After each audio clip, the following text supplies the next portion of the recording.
welcome to the Massive Iron Channel. I'm Steve Shaw, editorial director at tigerfitness.com and Muscle and Brawn Nutrition CEO. Guys, it's Q&A Sunday. I got a lot of questions today, so I'm going to roll into them. I'm going to try to keep the answers brief so I don't bore you to death, kids, so I don't bore you to death, boys and girls. Before I get into the Q&A topics, if you have any questions or comments you would like me to answer, check out my Q&A link below. I answer every question posted. The best questions I turn into Q&A videos every Sunday, just like this. So before I dive in, if you haven't subscribed to my channel, please do. All right, let's roll. I got a lot of Q&A, had a lot of great questions this week. I am locked and loaded with a big black coffee. I hashtagged that once BBC on this channel, and somebody got really upset. Just humor, just humor. Just humor. It's a little awkward when the bearded beast of Bdawgz, when the big hairy ugly dude says BBC. Oh my goodness, it's a little awkward. Lighten up. To that one person who didn't like that, lighten up. All right, let's roll. First question is from SeanDunwell. Hey, big hairy ugly dude, I've been training in a gym in an apartment building basement. I say gym in quotes because there's no squat rack and bench. Or there is a squat rack and bench, but apparently not much else.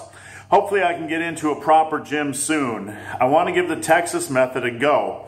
I have no interest in competing at the moment, just want to feel stronger and healthier. Good goals.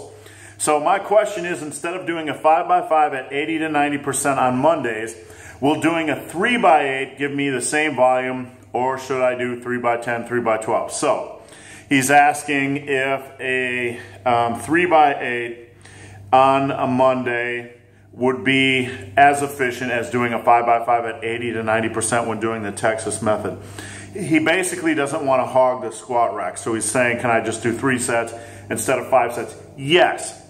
There's nothing magical about the Texas method. Instead of doing a 5x5, you can do a 3x8 and progress using that scheme. So yeah, that's a perfectly acceptable method of squatting. Do it.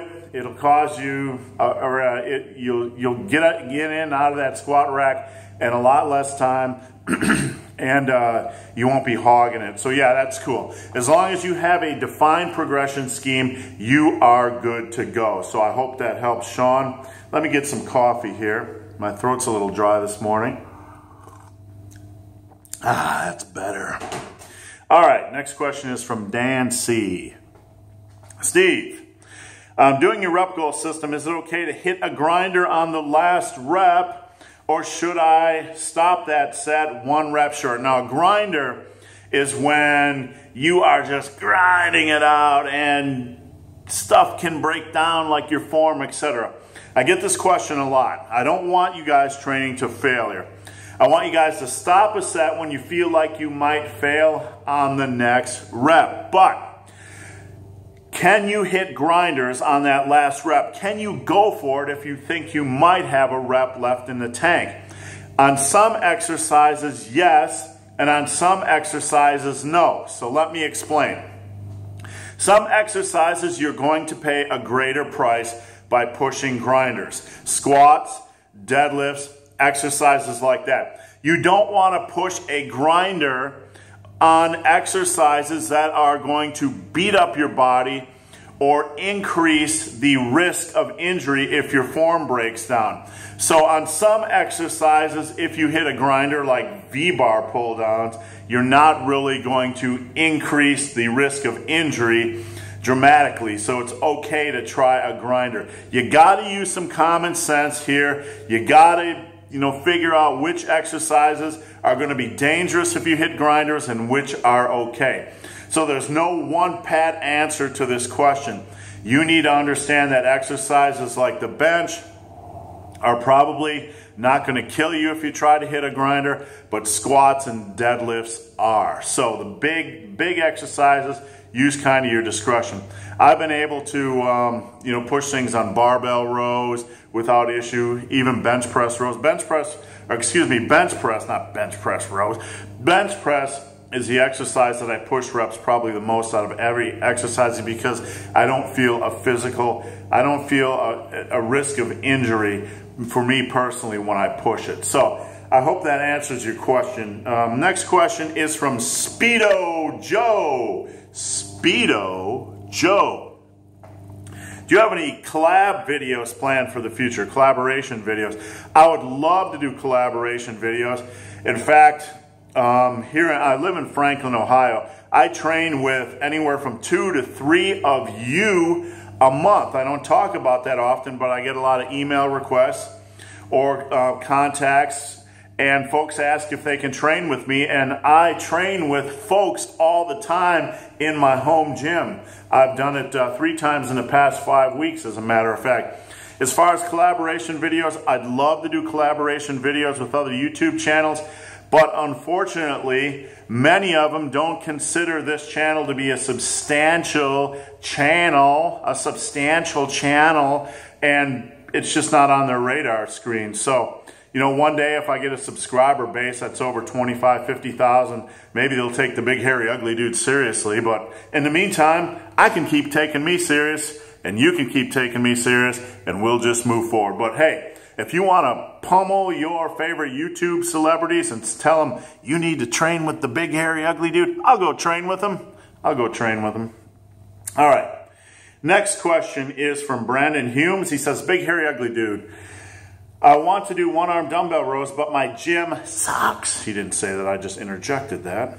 Only has dumbbells that go up to 35 kilograms, and I can get 20 reps with them even after pull-ups and pendlay rows. Is there anything you would recommend doing that so they are beneficial? No. At that point, you can either find a new gym. Basically, he's stuck doing 20 rep sets of dumbbell rows with 35 kilograms. He's like, that's as heavy as the weight goes. So you can either find a new gym, or you can get a barbell and do what we call landmine rows, one-arm landmine rows. You can put a barbell in a corner, load it up, and you can just row it like that. It gives you the same action as a one-arm dumbbell row. Now, I've found with VersaGrips and straps, I can strap on to that fat end of that barbell and use even more weight. So I would recommend, if you're at a dead end with your dumbbell rows and you need a change, you're tired of doing 20 rep sets, try one-arm landmine rows by putting a barbell in a corner. You can get the same action, the same lockout, and you can use heavy-ass weight. All right, guys, let me get some more coffee. All right, rolling along here. The next question is from PalmerTV. Steve, do you like periodization for non-competing, non-athlete lifters? Linear progression, concurrent, undulating are always used in powerlifting and other sports, but for the average guy who wants to get strong and big, are they needed? Look, here's what you need. He's saying, can someone sustain just going in and smashing rep PRs using simple progression for a long time without planning a 12-week periodization cycle? Yes, you need to understand that a lot of this periodization talk and a lot of the athletes that are doing this periodization are advanced athletes. Us schmoes, us Joes, us average guys who are also mostly natural can sustain, you know, just auto-regulated progression for a very long time.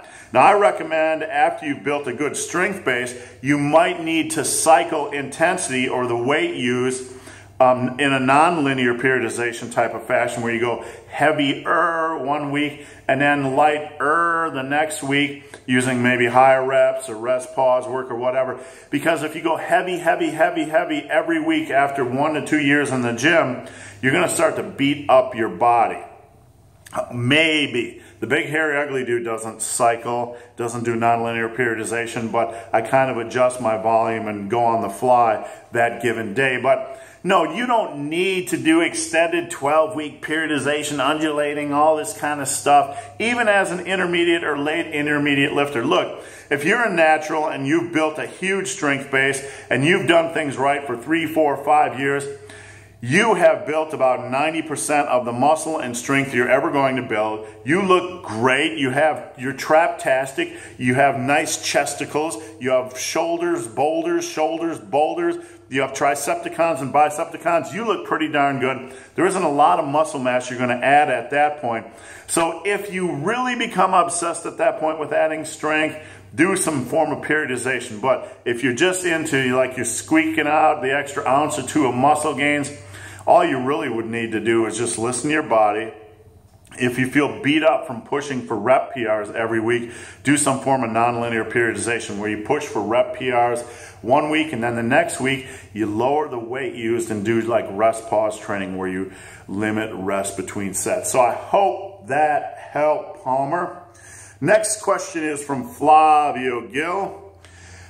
He says, just out of curiosity, is there any scientific reason why lifters like Johnnie Candito or Maxx Chewning, every time I see Max's name, I just think of chewing. Is Maxx chewing? I don't know. Johnny, is there any reason why Johnnie Candito and Maxx Chewning, can be so strong? Do they have better bone structures, better joints, blah, blah, blah? Look, there's just some guys that are freaks. What you need to understand about Johnnie Candito, the bandito, look, the world record natural deadlift was about 700 pounds for 22 years. 22 years. So you see Johnnie Candito pulling close to 700, and as a natural, he's an absolute freak. He is an outlier. He is a top 1% of 1% of 1% of 1%. So some of these guys are just, for whatever reason, their lifts, their genetics, they're just built to pull that way. Look, honestly, most of us will never get close to that. The big, hairy, ugly dude, I could deadlift close to 800 pounds when I was 346, but I had to shovel food in my gullet and get fat as crap just to be able to build that kind of strength. Some guys just have it. Some guys are just born with it. With that said, you can still build a pretty amazing deadlift if you work on it and tweak things and change things. I'm not a genetic freak. My numbers, suck. I feel they suck compared to a lot of guys like the Lillibridges who I've competed with. But still, I'm still at the age of almost 48. I'm deadlifting over 600. My bench press is creeping close to 400. And my squats kind of sucks right now, but you can still build an incredible amount of strength. I mean, you might never get to a Johnnie Candito deadlift level or Maxx Chewning deadlift level, but I see plenty of natural guys, 160, 170, 180 pounds who bench press well over 350 pounds. Squats are a little bit harder for the thinner natural. I don't see a lot of guys squatting 500 pounds that weigh under 200 pounds. But deadlifts, you can get it close to 580, 600, or 620 as a 180, 200, 220 pound natural. It just takes time and a lot of dedication. So I hope that helped. Yes, those guys are freaks. Let me get some coffee. Hey, look, also Flavio says if he ever comes to the United States, he's wondering if I would train with him. I would train with any of you guys. Any of you guys near Franklin, Ohio, all you got to do is hit me up. My email is linked below. Hit me up, and I will train with you. No questions asked. Come on over. We'll drink some pre-workout, and we'll go smash iron. I can't guarantee I won't kill you, but we'll smash iron. Big green mug of happiness. All right, here we go. Hairy Arms. Hairy Arms says, I was wondering if you're on a cut but go out with friends to amusement park or something that requires a lot of walking or running, should you eat more calories?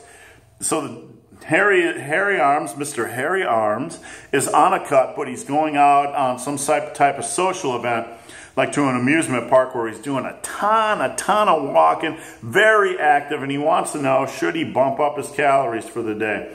Yeah, absolutely. That's a perfect day for a refeed.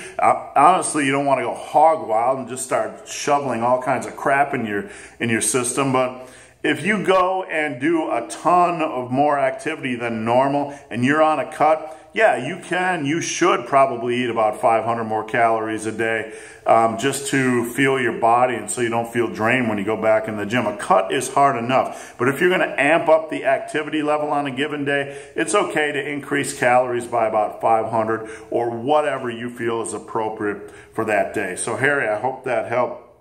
Next question is from Bdawgz. Bdawgz. Oh, I missed one here. I missed one. I got to go back. I missed one. Bdawgz says, Big Hairy Ugly Dude, I just competed in my first powerlifting competition. I have a sort of an off-the-wall wacky question. Why is it that when powerlifting, when deadlifting at a powerlifting meet, do you remove your undershirt and just wear the singlet? He goes, I don't know what the protocol was. Did everyone do this? So I did too, but why? So he's asking about deadlifting at powerlifting meets and removing the t-shirt and just lifting with the single. Here's what you need to know. Powerlifting federations don't mandate that you remove your t-shirt for the deadlift, but they allow it. 99% of powerlifting federations allow you to remove your t-shirt when deadlifting. Why? Who knows? Maybe the drag of the shirt when trying to stand up can be a pain in the butt or whatever. But you don't have to remove your t-shirt when deadlifting. It's optional. You can if you want, but you don't have to. So I hope that helped. Let me backtrack and go to a question from Tom 1 2 3 4 5 6 7. Tom 1 2 3 4 5 6 7. Hey Steve, what is the best way to prepare for a workout first thing in the morning? I don't like training after eating, so should I have a high carb dinner the night before? When training whilst fasted affect the weight I will be able to lift? And will it take long to adapt? Here's the thing with training in the morning. I wouldn't necessarily change the way you eat at night. I found that if I eat more, I like to eat 2 meals at night. Eat at about 5 to 6, and then eat another snack again about 8 to 9, because I don't like to go to bed hungry. I find that when I eat a little bit before bed, I sleep better. So I would recommend having a light meal before you go to bed, but I wouldn't, overstuff things. I'd have a little bit of carbs and fat in that meal, but I wouldn't overstuff, because I find when I overstuff right before bed, I typically wake up and feel like doo-doo. I feel like doo-doo. So I wouldn't do that, but when you get up in the morning, and I get this question a lot from morning trainers, and there's no right or wrong answer, but if I were you, I would get up and I would hit a BCAA drink, or I would, and then hit my pre-workout 30 minutes before training. A lot of you guys are, a lot of guys are con pro-workouts and stuff like that. But look, if you're going to be morning training in the morning, I want every advantage I can get. So I want some caffeine. I don't want to have to sit and drive through Starbucks at 5:30 in the morning and get my, and a coffee or whatever. I don't want to go to a gas station. Just hit up that pre-workout, get that advantage.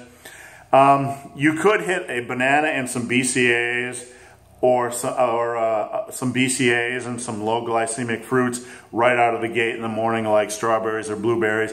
Just get a little something in your tummy, like a half a banana or whatever. Did I say tummy? Get something in there. And then if you're going to work out, I recommend I take like a 24 or 20 ounces of water, and I put 2 scoops of BCAAs in there, and I just sip it during the workout, just so you're getting some BCAAs into your system while you're training. And then after that, after your morning workout, I would hit up a meal, because you are hungry. Give your body some fuel, give your body some carbotrons and some fatatrons and some protons. Have a nice meal after lifting. You don't have to stuff yourself, but make sure you fuel yourself properly after lifting. So I hope that helped, Tom. I hope that helped. Now, next question is from Bdawgz. He has another question.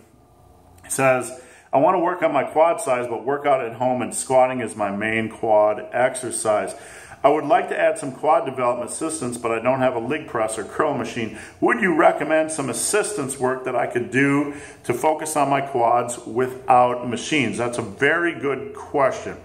Now, some of the things there are a lot of crazy things you can do at home when you don't have a leg extension or leg press. These are just suggestions. You could take the normal squat and turn it into a pause squat.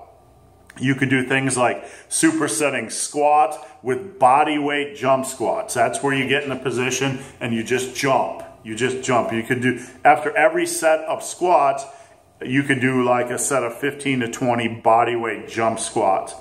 You could do things like dumbbell step-ups. Now, aerobic steps, we've all seen these at gyms. They come up maybe like 6-8 inches.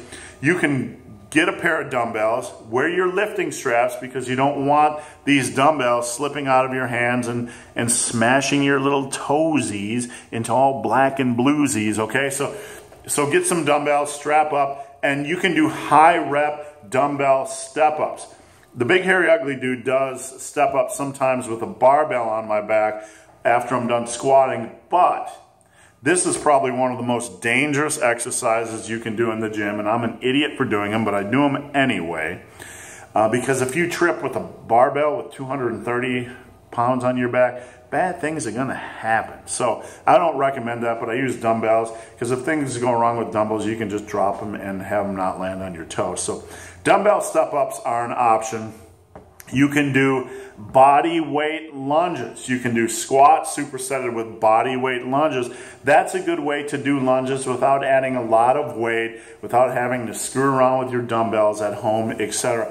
There's also a lift called the donkey squat, which is one of the best quad builders I've ever used at home. It's a little tricky to set up. You got your squat rack. You have to set your pin a little higher on one end and lower on the other, and you put the barbell at an angle like this. You have to put the same amount of weight on both sides. Now the key is you get under there and you get your back under there, under that barbell, and you press up like a leg press. The key is you want that barbell to be about parallel at lockup. If it's too high, it's gonna start slipping like that. You're gonna get hurt, boy, you're gonna get hurt. So, donkey squats, Google or YouTube donkey squats. That is another option at home. I found donkey squats are a pain in the butt to set up, but I found that they are a great quad exercise at home if you have the patience and the wherewithal to take time and set them up. So I hope that helped. All right, last question is from Bruce. Bruce Wayne? Batman? Are you watching me? Bruce says, hey, big hairy ugly dude. I'm wondering what the difference is between a 3x5 and a 5x3 on squats and bench. My main goal is to get my numbers up, and I found that a 5x3 as compared to a 3x5 is relatively easier for me in terms of progressing. My conditioning probably sucks, etc. So Bruce is basically asking, instead of doing a 3x5, can he do a 5x3 on squats and bench? The answer is yes. If it's working for you, stick with it, Bruce. Now here's the thing. If you are doing a 5x3 on bench or a 5x3 on squats, good. You want to back that up though with some rep work just to build up those pectorals, to build up those quadratrons.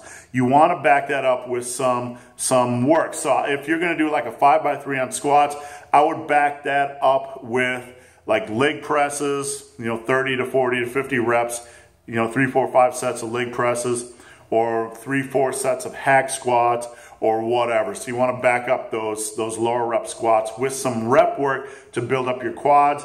On the bench press, if you're going to do a 5x3, you want to back that up with like 3, 4 sets of dumbbell bench presses for 10 reps or whatever. So you want to back that up with some volume to work that area to build, boom, boom, boom, build up some size. So yeah, you can do lower rep sets, but I just like to back it up with some volume. So guys, that's it for Q&A Sunday. I appreciate you guys tuning in. If you have any questions or comments, again, check out my Q&A link below. I answer every question posted. The best questions, I turn in a Q&A video just like this every Sunday. If you, yes, you have made it this far in this video and have yet to subscribe to my channel, please do. I'd appreciate the support. So guys, as always, thanks for watching. Have a great day.